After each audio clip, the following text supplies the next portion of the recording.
Masih penting dari Taspen terkait dengan pencairan mulai besok 1 Juni 2025 akan ada 2 pencairan yang akan dilakukan secara bertahap.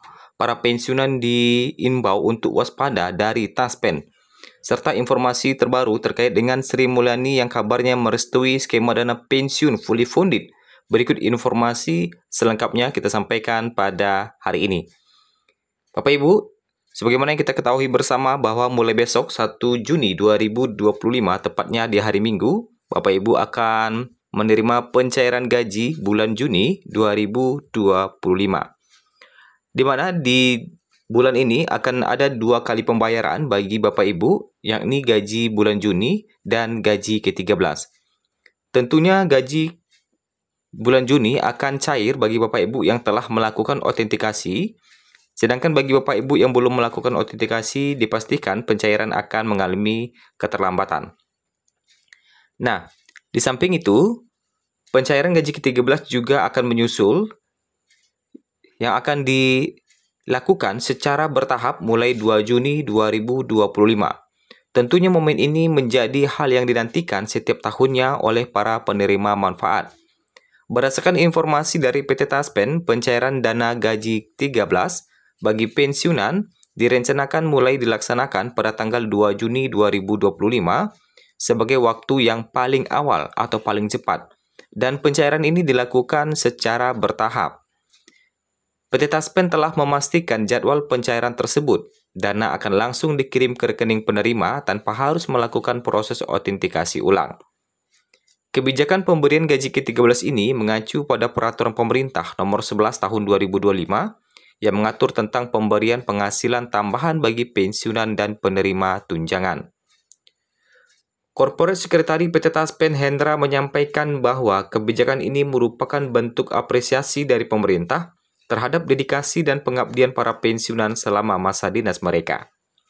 Hendra menegaskan proses pencairan tidak memerlukan verifikasi tambahan atau pengumpulan dokumen baru, sehingga pencairan dapat dilakukan secara cepat dan efisien. Besaran gaji ke-13 yang akan diterima dihitung berdasarkan penghasilan yang diterima bulan Mei 2025 sesuai dengan aturan yang berlaku. Adapun komponen dalam gaji ke-13 mencakupi pensiun pokok, tunjangan keluarga, tunjangan pangan, serta sejumlah tunjangan lainnya yang biasa diterima setiap bulan. Pencairan gaji ke-13 ini tidak akan dikenakan potongan, termasuk pembayaran cicilan ataupun iuran pensiun. Namun, pajak penghasilan tetap berlaku, tetapi akan ditanggung oleh pemerintah.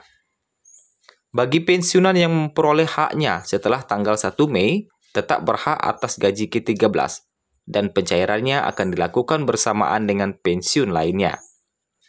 PT Taspen juga menegaskan bahwa hak penerima tidak akan gugur meskipun data baru terdaftar setelah bulan Mei.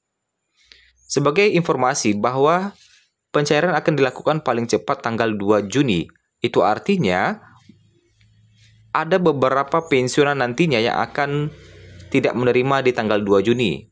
Jadi, pencairan ini tidak dilakukan secara serentak dan kemungkinan besar nanti akan ada Bapak Ibu yang mungkin bisa menerimanya di tanggal 3 atau di tanggal 4 gitu ya. Tetapi untuk awal pencairan akan dimulai di 2 Juni. Untuk teknis pencairan, bagi pensiunan dengan status terhitung mulai tanggal TMT per 1 Mei 2025, pembayaran akan dilakukan langsung oleh Taspen.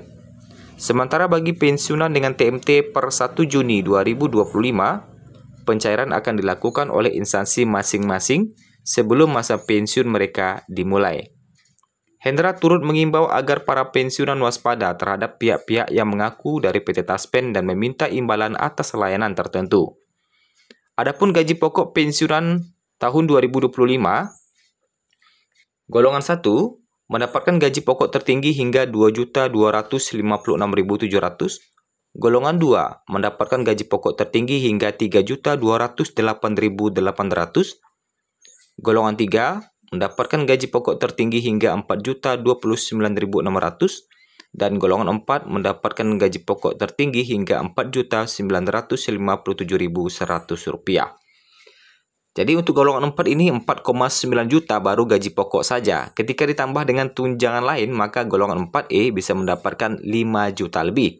Ini baru untuk gaji bulanan saja. Ditambah dengan gaji 13, maka total gaji 4E tembus di atas 10 juta rupiah yang akan didapatkan di bulan Juni yang tinggal 1 hari lagi. Kemudian PT Taspen mengingatkan pensiunan untuk waspada. Nah, menjelang pencairan yang akan dilakukan mulai besok, PT Taspen memiliki alasan sendiri mengimbau kepada peserta aktif dan pensiunan untuk waspada menjelang pencairan tersebut. Mengingat ada saja oknum yang mengatasnamakan PT Taspen akan memanfaatkan momen pencairan tersebut dengan melakukan penipuan.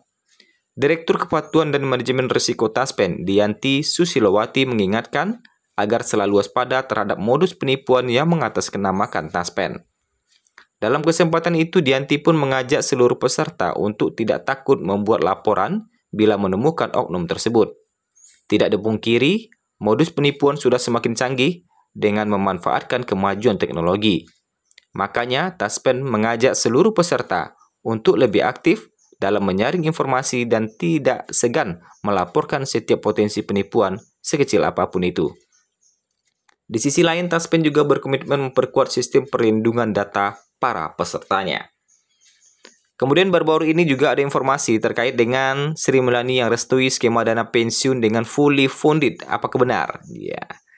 Tentu skema fully funded ini hingga saat ini masih menjadi misteri bagi Bapak Ibu sekalian, apalagi besok sudah memasuki bulan Juni, yaitu 1 Juni 2025.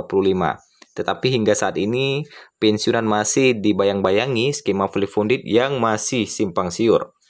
Pemerintah Indonesia melalui Menkyu Sri Mulyani kabarnya merestui perubahan besar dalam sistem dana pensiun. Skema lama yang dikenal PSU-GO, di mana pembayaran pensiun sepenuhnya bergantung pada APBN, akan digantikan oleh sistem fully funded atau iuran pasti. Perubahan ini digadang-gadang sebagai solusi struktural terhadap membengkaknya beban pensiun negara yang semakin tidak tertahan dari tahun ke tahun. Namun, karena skema tersebut tidak menciptakan dana cadangan yang cukup, pemerintah harus menyokong kekurangan dari APBN setiap bulannya saat PNS mulai memasuki masa pensiun. Skema ini menjadi kurang berkelanjutan, mengingat jumlah pensiunan meningkat dan harapan hidup masyarakat Indonesia kini telah mencapai angka 72-73 tahun. Dengan skema baru fully funded, PNS akan menyetor iuran pensiun yang lebih besar, karena dihitung dari take home pay bukan hanya gaji pokok. Pemerintah sebagai pemberi kerja juga turut berkontribusi menciptakan skema pembiayaan 2 arah. Dana ini akan dikumpulkan sejak awal masa kerja hingga pensiun. Dikelola dengan prinsip investasi berkelanjutan agar menghasilkan imbal hasil yang optimal. Hingga saat ini, berdasarkan data yang kita himpun pada Sabtu 31 Mei 2025, pemerintah masih belum menerbitkan regulasi terkait dengan skema fully funded ini. Sehingga kita diharapkan untuk masih bersabar menantikan pembahasan skema fully funded ini selesai dilakukan.